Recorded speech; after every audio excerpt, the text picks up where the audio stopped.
제목 시어머니의 비밀 1200만 원을 빌려줄 수 있겠니? 결혼을 앞둔 나는 평생 꿈꿔왔던 결혼식을 준비하며 하루하루를 설레는 마음으로 보냈다. 그런데 그런 나에게 시어머니의 전화 한 통이 예상치 못한 고민을 안겨줬다. 어느 화창한 봄날이었다. 결혼 준비와 임신으로 인해 휴직 상태였던 나는 모아둔 돈으로 생활하면서도 행복한 나날을 보내고 있었다. 그때 울리는 카톡 알림음. 시어머니였다. 우리 며느리 잘 지내고 있니? 평소와 다르게 뜬금없이 안부를 묻는 시어머니의 메시지에 나는 반갑기도 하고 어색하기도 했다. 하지만 이어지는 메시지는 예상 밖이었다. 내가 누구한테 1200만 원을 빌려줬는데 그 사람이 안 갚고 연락 두절이 되어버렸어. 오늘 오후 5시까지 갚아야 하는데 너 혹시 돈이 있니? 나는 갑작스러운 부탁에 머리가 멍해졌다. 1200만 원? 이 당장 결혼 준비로 정신없고 우리 집도 이미 결혼에 필요한 비용을 준비하느라 여유가 없었다. 무엇보다 이미 남편을 통해 시어머니가 돈 문제로 여러 번 문제가 있었다는 것을 들은 터였다. 비트코인 투자에 실패하고 다단계 투자로 빚을 진 적도 있어서 남편이 2억 원이라는 큰 돈을 대신 갚아준 적도 있다는 이야기를 들은 상태였다. 그래도 가족이 될 사람이니 너무 야박하게 굴 수는 없었다. 나는 조심스럽게 답장을 보냈다. 어머니, 제가 지금 당장 가지고 있는 돈이 200만 원 정도밖에 없어요. 이것밖에 못 드려서 정말 죄송해요. 그러자 시어머니는 생각보다 빨리 답장을 보내왔다. 그래, 그럼 그 200만 원이라도 빌려줄 수 있겠니? 대신 이 일은 절대 비밀로 하자. 내 남편도 내 아들도 모르니까 너랑 나만의 비밀이야. 이 카톡도 모두 지워줘. 나는 당황스러웠다. 이미 남편에게 모든 것을 말하고 싶은 마음이 가득했지만 어머니의 간절한 부탁에 흔들렸다. 결국 나는 시어머니의 요청대로 카톡을 지우며 혼자만의 비밀을 간직하게 되었다. 그리고 다음 날이었다. 시어머니가 다시 카톡을 보내왔다. 우리 며느리 고마워. 너랑 나 사이에 비밀이 생기니까 더 가까워진 느낌이야. 결혼할 때 축의금으로 200만 원 줄 테니까 그때 꼭 갚을게.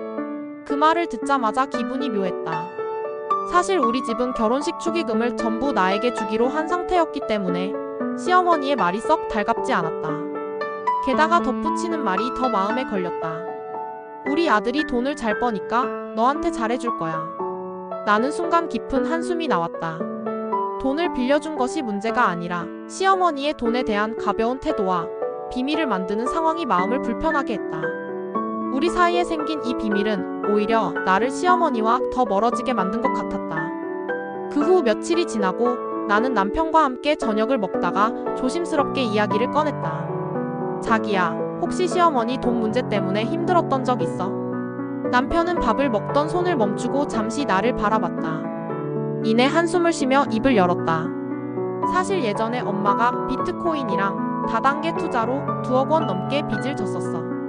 그때 내가 대신 갚아줬는데 그때 이후로 엄마한테 더 이상 돈 문제는 생기지 않길 바랐어. 남편의 이야기를 들으며 나는 더욱 망설여졌다.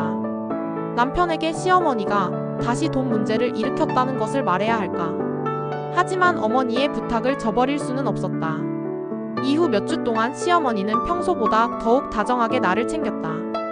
하지만 이상하게도 시어머니의 과한 친절이 마음에 부담스럽기만 했다. 그리고 결혼식 일주일 전이었다. 다시 한번 내 핸드폰에 시어머니의 카톡 알림음이 울렸다. 우리 며느리 미안한데 혹시 이번에 또 급한 일이 생겼는데 500만 원만 빌릴 수 있을까? 결혼식 끝나면 꼭 갚을게.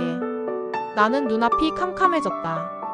다시금 반복되는 돈 문제, 그리고 이어지는 비밀 요청.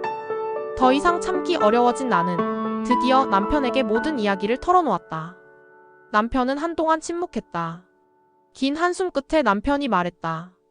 이건 내가 해결할 문제야. 너까지 힘들게 해서 미안해. 내가 엄마랑 얘기할게. 남편은 결국 시어머니와 단호하게 이야기를 나눴고 이후로 시어머니는 더 이상 나에게 돈 이야기를 꺼내지 않았다. 다행히 결혼식은 무사히 치러졌지만 시어머니와의 어색함은 오래도록 남았다. 결혼 후 몇 달이 흐른 어느 날 시어머니가 집에 찾아와 눈물을 흘리며 진심 어린 사과를 했다. 처음으로 진심이 느껴졌고 나는 그제야 시어머니의 진심을 받아들일 수 있었다. 이 사건을 계기로 우리 가족은 돈 문제에 대해 더 투명하고 솔직해졌다. 서로의 신뢰를 다시금 쌓아가면서 천천히 가족이라는 이름으로 서로를 이해하게 되었다. 하지만 나는 그때 깨달았다. 가족 사이에도 분명한 경계와 정직한 태도가 반드시 필요하다는 것을. 이제는 다시 이런 일이 생기지 않길 간절히 바랄 뿐이다.